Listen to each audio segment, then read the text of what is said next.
Hello everyone, welcome to a online solution. मैं हूं अशफाक। तो आज आपके सामने फिर से हाजिर हूं विज्ञान का इंपोर्टेंट क्वेश्चन, सब्जेक्टिव क्वेश्चन। कुछ दो तीन कुछ क्वेश्चन है जो ऑब्जेक्टिव क्वेश्चन है। 5 पहले ऑब्जेक्टिव क्वेश्चन, 1 नंबर वाला सवाल, 1 लाइनर क्वेश्चन जो कि 5 नंबर को मिलेगा आपको, और बाकी सवाल कुछ 2 नंबर का है और मेरे ख्याल से कुछ 5 नंबर का भी सवाल है ना। 1-2 क्वेश्चन 2 नंबर का, फिर 5 नंबर का सवाल। तो बहुत इंपॉर्टेंट सवाल है, आपको ये सवाल आना चाहिए। अगर आप क्लास 10 में एग्जाम दे रहे हो 2021 में, ठीक है, तो आपको ये सब सवाल आना चाहिए।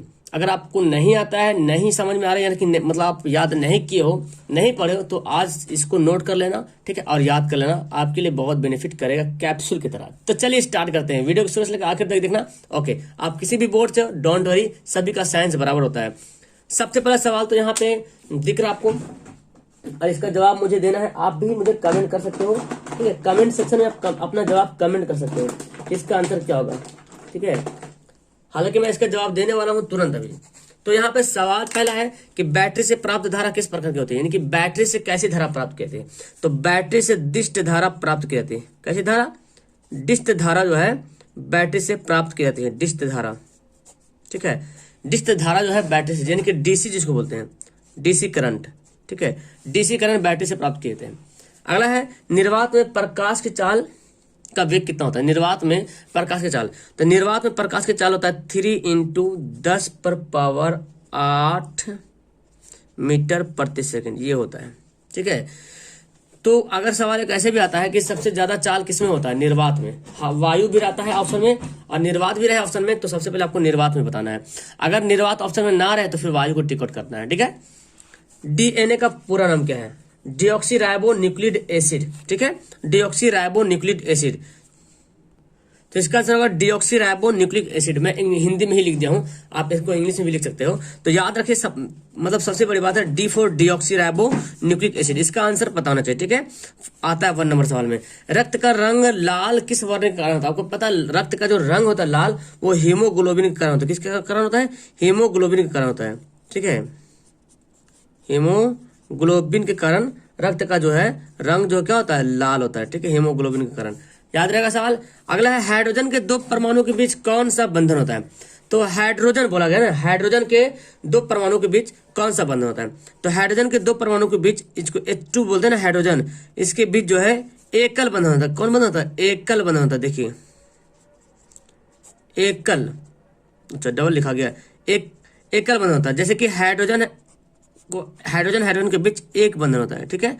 हाइड्रोजन के 2 परमाणु के बीच कौन सा बंधन होता है? तो एकल बंधन होता है। ये हो गया आंसर। तो ये तो मेरा रहा 1 लाइनर वाला सवाल। अब आते हैं लॉन्ग क्वेश्चन की तरफ। ये आपका 2 नंबर वाला सवाल, देखिए ध्यान से इसको।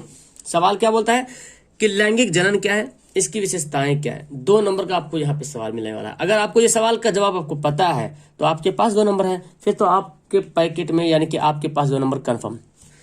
पढ़ते हैं, लैंगिक जनन की वह विधि जिसमें 2 भिन्न लिंग अर्थात नर और मादा भाग लेते हैं, उसे लैंगिक जनन कहते हैं। यानी कि जीव जंतु, ठीक है, जीव जंतु जिसमें जान है, पौधे छोड़ करके, ठीक है, पादप छोड़ करके जंतु के बारे में बात की जाए, यानी कि 2 जंतु, चाहे वो मतलब जंतु किसी में भी हो, है ना, चाहे मेल फीमेल हो। यहाँ पे डायरेक्ट बोला गया जनन की वह विधि जिसमें 2 भिन्न लिंग अर्थात नर और मादा भाग लेते हैं, यानी कि नर हो या मादा हो। अब वो किसी भी एरिया में हो, किसी भी क्षेत्र में, चाहे वो इंसान के रूप में हो, चाहे वो जानवर के रूप में हो, किसी के रूप में भी हो, लेकिन नर और मादा के रूप में अगर वो मतलब भाग लेते हैं इस जनन में, तो उस जनन को क्या बोलते हैं? लैंगिक जनन कहते हैं। क्लियर है?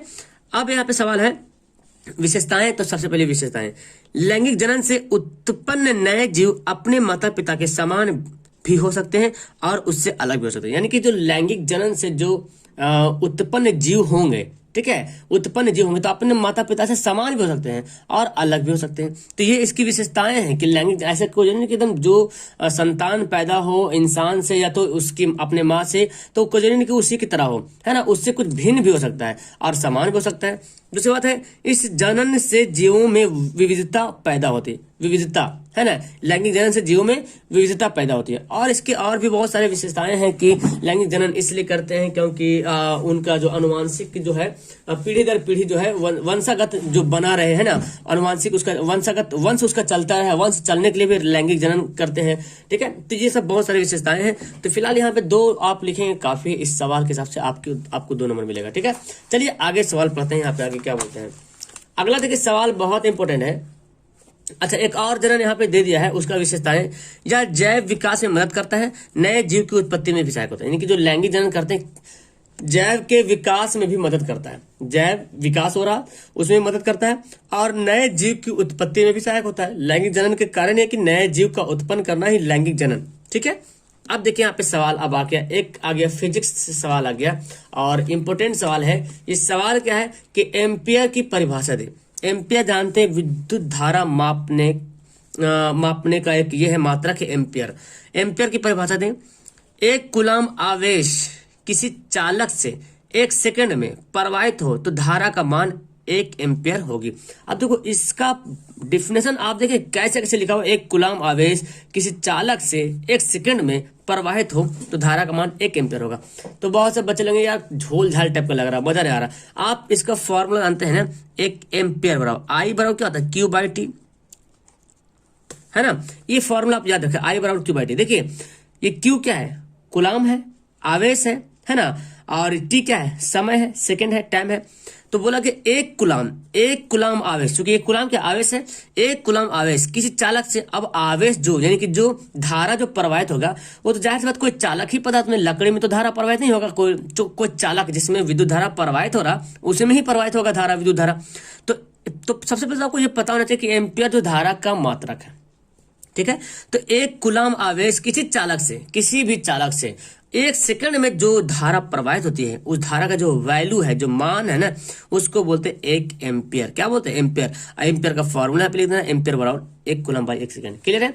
अब अगला सवाल यहाँ पे देखिए, लॉन्ग सवाल, यहाँ पे ये 5 नंबर वाला सवाल है। हाँ चलिए आगे और सवाल मिलेगा। परागन क्या है। अच्छा परागन, यहाँ पे मिस्टेक हो जाएगा। परागन क्या है, स्वपरागन एवं पर परागन को उदाहरण के साथ बताएं। तो परागन क्या है, स्वपरागन और पर परागन के उदाहरण के साथ बताएं। तो पहले परागन क्या है उसके बारे में जान लेते हैं, फिर स्वपरागन क्या है और पर परागन क्या है इसके उदाहरण के बारे में जानते हैं। ठीक है, चलिए तो यहाँ पे सवाल है कि परागन, देखो क्या बोला जा रहा है यहाँ पे, ध्यान देखें। परागकणों के परागकोश से निकलकर उसी पुष्प या उस जाति के दूसरे पुष्पों के वर्तिकाग्र तक पहुंचने की क्रिया को परागन कहते हैं। समझ आ रहा, परागन मतलब क्रिया है। परागन क्या है, क्रिया है जो परागकण के परागकोश से निकलता है और निकलकर उसी पुष्प, उसी टाइप का कोई पुष्प हो या उसी जाति का दूसरा पुष्प हो, उसके वर्तिकाग्र पर जाकर पहुंच जाता है। तो उस क्रिया को बोलते हैं परागन। क्या बोलेंगे, परागन। कैसे बोलते हैं, लैंगिक में बोलते हैं निषेचन बोलते हैं। तो यहाँ परागन हो रहा, ठीक है। यहाँ बोलते हैं लैंगिक जनन में निषेचन बोलते हैं, जब शुक्राणु और अंडाणु का जब मेल होता है तो निषेचन।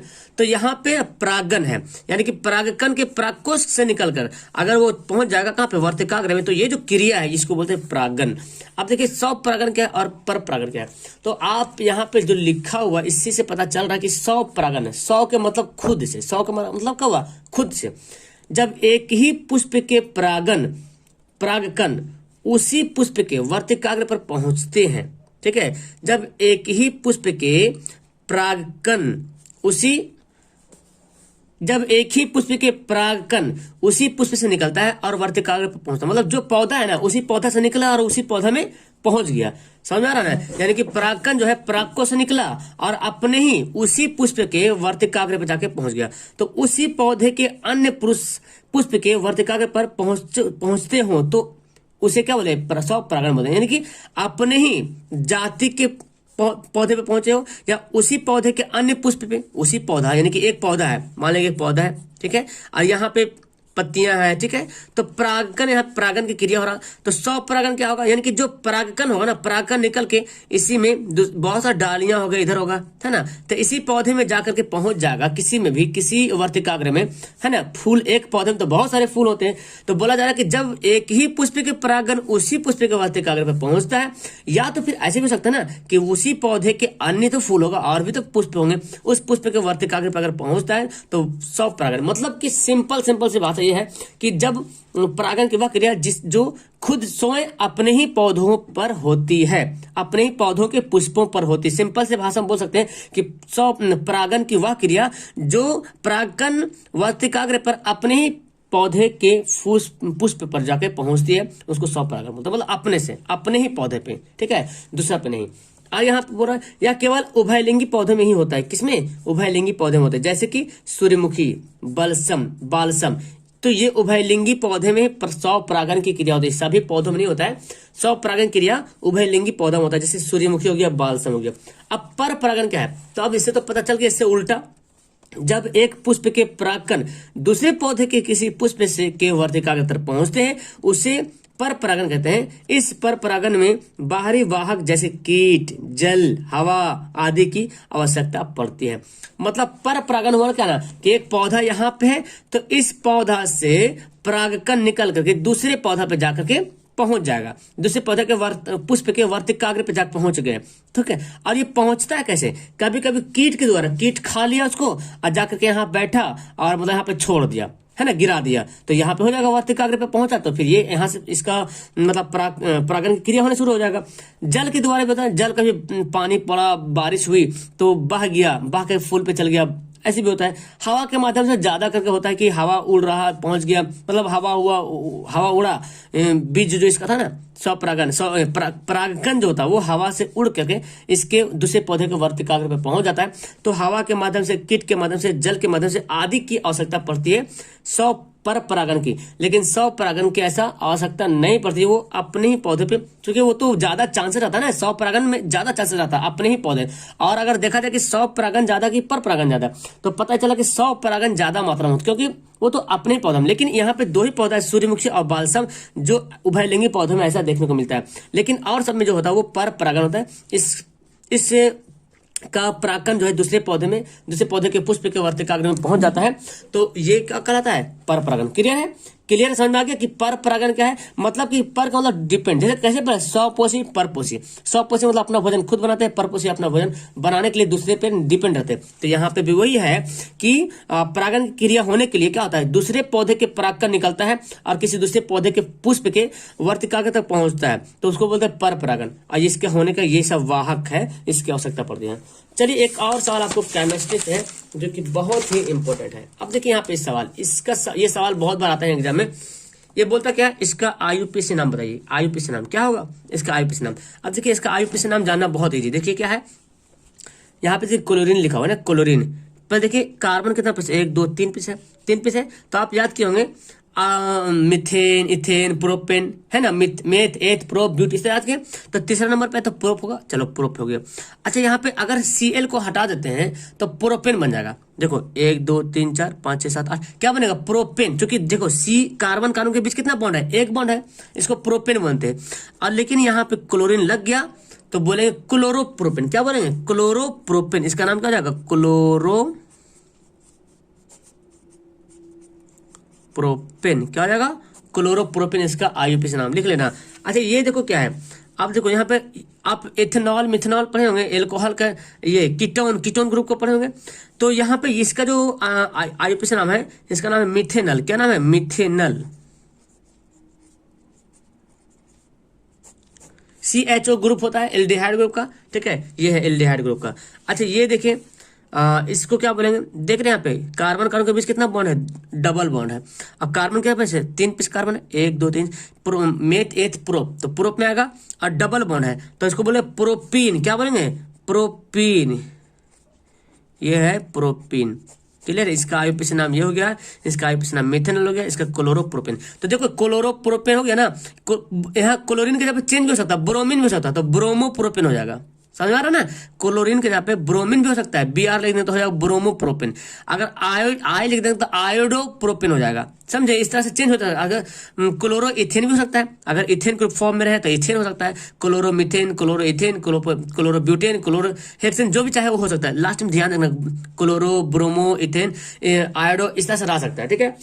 तो ये था आपका आज का सीरीज था, और मेरे ख्याल से आज का बहुत इंपॉर्टेंट सवाल रहा होगा। क्या लगा आपको, पढ़ के मजा आया, याद हुआ कुछ सवाल, आप मुझे कमेंट करें इसमें कितना सवाल आपको याद था, और याद था तो बहुत अच्छी बात है, और नहीं याद है तो अपनी कॉपी पर इसको नोट कर लो, याद कर लो, बेहतर होगा। एग्जाम बहुत नजदीक है, आज नहीं तो कल तो होना ही है, 10 दिन लेट हो, 20 दिन लेट हो, 1 महीना लेट हो, लेकिन एग्जाम तो होना ही है, डोंट वरी, ठीक है।